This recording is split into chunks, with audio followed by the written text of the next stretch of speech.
Kokrajhar district एपिबि Kokrajhar डिस्ट्रिक्टनि सिङाव थानाय जेनाखि 10 नं देबोरगाव समस्तियाव जोंहा दाखालि समाव जेनाखि कमिटिखौ दादोंमोन एसे आद्रा जाना थादोंमोन दिनै जोङो बेखौ दिनैनि दिनावहाय जोङो मेकआप खालामबाय बेजों लोगोसे जोंहा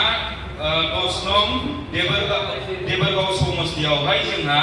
ओमेन जेनाखि ओमेन माबाबो दानानै होनो हाबाय आरो लोगोसे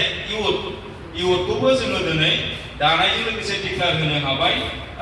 मोजां मोनदों गासिबो ज' ओंखारजोबदों बिराद मोजां खौसेयै आवगायदों मानो होनना बुङोब्ला सोलायनायनि जेनाखि स्ल'गानाव दिनै एपिबिखौ बयबो हांख्रायदों बयबो खावलायदों साफ्रोमबो रायजो राजाफ्रा दिनै लोब ओंखारदों आरो पार्टियाव जेनाखि पार्टिनि जानानै खामानि मावनोबो बिथांमोनहा गोसो गुदुं जानानै ओंखारदों दा बेखायनो जेनाखि दानि सोलिबाय थानाय रुलिं गभर्नमेन्ट बिथांमोननि जेनाखि मावनाय बेखौ मोजां मोनाखै दा बिथांमोननि मावनायखौ मोजां मोनैनि जाहोनावनो दिनै बिथांमोनहाबो नुजादों आरो जोंनि जेनाखि एपिबि पार्टिखौ जोनोम होनाय बिनि उद्देश्यआनो जाहैबाय जेनाखि दिनै रुलिं पार्टिया रुलिं सरकारा साफ्रोमबो रायजो राजाफोरखौ मोजां रोखोम नायनो रोङाखै मोजां रोखोम सुबिदा होनो हायाखै दा बे हिसाबैनो जोङो एपिबि पार्टिखौ दिनै गठन खालामनायजों लोगोसे जोंहा मोनफ्रोमबो जिल्ला बा सेन्ट्रेल दाखांनायनि उनाव जिल्ला दाजोबबाय आरो जिल्लानि उनाव मोनफ्रोमबो ब्लक जोङो कमिटि दागासिनो दङ आरो लोगोसे बबेबा जायगायाव प्राइमारिबो जोङो दाफुंनानै होजोबनो हाबाय दा दाफुंनायजों लोगोसे ओरैबायदि जोङो मोजां मोनदों मानो होननानै बुङोबा एपिबि पार्टिया एबार फैगोन बिटिसि इलेक्सनाव जेरैखि जाया देरहाखागोन मानो होननानै बुङोबा बिथांमोननि जेनाखि रुलिं गभर्नमेन्टनि खामानि मावनायखौ मोजां मोनाखै बिथांमोना मिडियायावल' थफ्ला ओंखारनानै दिनै बिथांमोना मा होनो सान हर खामानि मावनायनि गेजेरजों ओरैबायदि मोनसे माबाया फैदों होननानै बुङो नाथाय बेखौ रायजो राजाफ्रा बिथांमोननि जेनाखि बुंनाय बेखौहाय दुखु मोननाय फोरमायो मानो होननानै बुङोबा सान हर उन्दु बिथांमोना मिडियायावल' थफ्ला ओंखारनानै रायजो राजाफोरनि मेगनखौ खाथेनो नागिरो होननानै दा बे हिसाबैनो आंबो बिथांमोननिसिम आंबो खेंफोरथिखौ हरगोन मानो होननानै बुङोबा सान हर उन्दु थानानै दिनै बिथांमोनहा ससियेल मिडियानि गेजेराव सान हर खामानि मावदों होननानै फोसावो दा सान हर खामानि मावदों होननानै फोसावनायनि गेजेराव मावाखै नङा मावदों बिथांमोना आं बिथांमोनखौ लाइक खालामहरो मानो होनना बुङोबा मोननै जायगायाव बिथांमोना सान हर जिरायनाय गैयै खामानि मावदों एक नाम्बाराव जाहैबाय जोंना सिबखाय बासबारियाव पावार प्रजेक्ट जेनाखि आदानि कम्पानिनो हा फाननायनि बेलायाव रायजो राजाफ्रा बे ओनसोलनि रायजो राजाफ्रा माला उन्दुयो माला रेस्ट लायो जों बेयाव बोरै हाबखुमानानै जोङो बे हाखौ सुखुमानो हानो होननानै बिथांमोना सान हर नाजादों आरो 2 नाम्बाराव जाहैबाय जाय समस्तियाव इएम दङ बिथांमोननि इएम थानाय समस्तियाव दिनै मोनसेबो डेभेलप खालामाखै इएम थानाय जायगायाव दिनै एमजिएम रेगानि खामानि मावदों बेनो जाहैबाय बिथांमोनहा जेनाखि 12तानि उनाव बिथांमोननि जेनाखि माबायाहाय जेनाखि बाला अन्थाइ जेनाखि साप्लाइ खालामग्रा बिथांमोननि जेनाखि पारमिटआ जोबो दा बे जोबनायखौनो खाबु लानानै बिथांमोनहा हमनानै जेनाखि बे मानास सेरफां होननाय जायगायाव हरनि एकथा समावहाय एमजिएम रेगानि मुङावहाय दामादुम अन्थाइ बाला गारनायखौ जोङो नुनो मोनदों आरो बे मोननैया बिथांमोननि थाखाय सान हर खामानि मावनाय आरो मोनफ्रोमबो बिटिसि हालामाव मोनफ्रोमबो डिस्ट्रिक्टआव बिथांमोना मालाबाबो सान हर खामानि मावाखै दिनै आङो फोरमान होनो हायो मानोना बुङोबा जोंनि ओनसोलावबो 5 बोसोर बिथांमोना उन्दु थानानै नंखायखौनो दिनै लामा जाम्फै बे बाथ्रा बेबादिखौ नायफैफागासिनो दङ नायफैनायजों लोगोसेनो बिथांमोना मिडिया लाफाखानानै फैयो माने मिडियानि गेजेरजों बुंगोन माने ओनसोलाव जेनेबा बिटिसि ओनसोलाव गोजाननि जेनाखि सुबुंफ्रा बे जायगायाव फैनानै नायफैनो हाला बिथांमोना नुगोन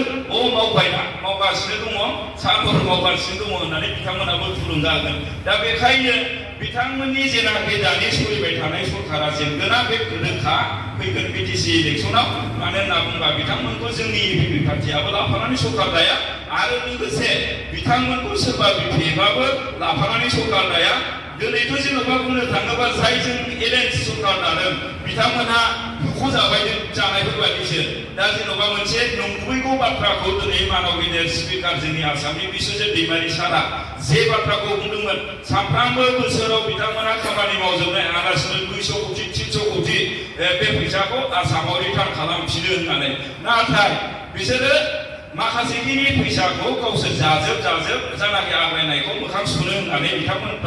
बिथांमोनहा रिटार्न खालामहरो रिटार्न खालामहरनायनि जेनाखि उद्देश्यआनो जाहैबाय बिसिना मोजां मोनजानाय आरो दा बे हिसाबैनो बिथांमोना नाटकखौ खालामनो रोंदोंमोन नाथाय नाटक खालामनायजों लोगोसे दिनै बिथांमोननि जेनाखि नाटकआ थुंगेनो फैगासिनो दङ बेखायनो बिथांमोनखौ ओरैबायदि होननानै बुङोबाबो जोंहा आपत्ति गैया होननानै बुंजायो मानो होननानै बुङोबा बिजेपिजों दिनै एम्फौ जानाय सिस्टेम हिसाबै जोङो ओंखायनो सानो इउपिपिएल दोलोआ मोनसे फालोनिफ्राय होख' जानायफोर बायदि जानानै दङ होननानै जोङो दिनै साफ्रोमबो रायजो राजाफोरनो बेखौनो खेंफोरथि होयो दिनै बे बिथांमोननि मावनाया 5 बोसोराव मोजां जादोंमोनब्ला 5 बोसोराव मोजां खामानि मावदोंमोनब्ला दिनै रायजो राजाफ्रा बिथांमोनजों गोरोबगौमोन दिनै बिथांमोनहा सोलायनाय नांगौ होननानै इपिपि पार्टिखौ साफ्रोमबो रायजो राजाफ्रा मालाबाबो वेलकाम बा हांख्रायनाय नङामोन दा बिथांमोननि मावनाय जायै हिसाबै मावनो रोङै हिसाबै दिनै इउपिपिएल पार्टिखौ नांला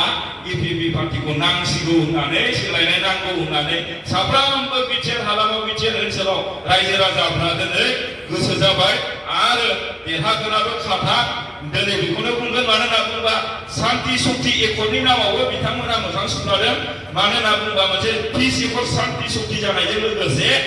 जोंनि जेनाखि बिटिआर हालामाव बिराद मोजां शान्ति जादों मानबीय प्रमद बर' सारनि दैदेननायाव गोजोना फैबाय होननानै बुंखादों नाथाय शान्ति शक्तिखौ सोर खालामदों शान्तिखौ सोर खालामदों इन्डियासो खालामदों साफ्रोमबो बिटिआर हालामाव थानाय रायजो राजाफोर बा जनगोष्ठीखौ लानानै जोंनि बे बिटिआर हालामाव शान्ति नांसिगौ जोंनि बे बिटिआर हालामाव जोंनो गोजोननायखौ नांसिगौ बिटिआर हालामाव जोङो सान हर जोङो बेरायनानै सान हर जोङो गोसोबायदि बेफार फालांगि बिजनेस मावनानै जानो हाथोंसै होननानै दिनै इन्डिया एकर्ड खालामदों बेखौनो लायनो बिथांमोनहा प्रमद बर'आसो शान्ति खालामनायनि जाहैदों दिनै इन्डियासो शान्ति खालामदों रायजो राजाफोरनि मोखांखौ नायनानै जों गावजों गाव मानो दावराव दावसि जाबाय थानो जों गावजों गाव मानो नांलाय खमलाय जाबाय थाबावनो होननानै इन्डिया दिनै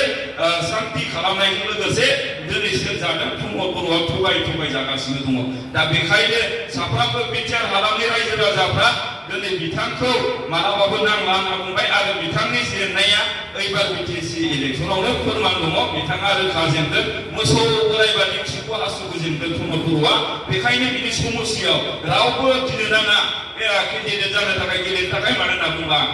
बिटिआरनि चिफ मानबीय प्रमद बर' सारनि जेनाखि ट्रेक्टराव मालाबाबो भट थुनाय नंला दिनै बिथाङा ट्रेक्टर सफि होनानै इउपिपिएल दानाय लोगो लोगो नोंथांमोना नुबाय दिनै मोनफ्रोमबो जायगायाव साफ्रोमबो फेसबुकाव नाय ट्रेक्टरानो बेलथायजोबनाय गासिबो बेलथायजोबनाय बेखायनो एबार बिटिसि इलेक्सनाव प्रमद बर'आबो बेलथायगोन इउपिपिएलआबो बेलथायगोन मालाबाबो सरकाराव फैनाय नङा बे हिसाबै साफ्रोमबो सुबुंफ्रा दिनै मालाबाबो इउपिपिएलखौ सरकार फैगोन होननानै मालाबाबो आसा खालामसै बेखायनो जानाखि गोनो गोथो दङ बिथांमोनजों बिथांमोनहाबो गोनो गोथो थानायफोराबो जोङो मस्ट वेलकाम खालामहरगोन बिथांमोनहाबो जोंजों फैनानै इनभल्भ जानानै ज' जेन'बा खौसे जानाखि शान्ति शक्तिनि नामाव शान्तिखौ लाबोनायाव बयबो हेफाजाब होफैयो होननानै आं साफ्रोमखौबो खावलायहरो बेखिनिया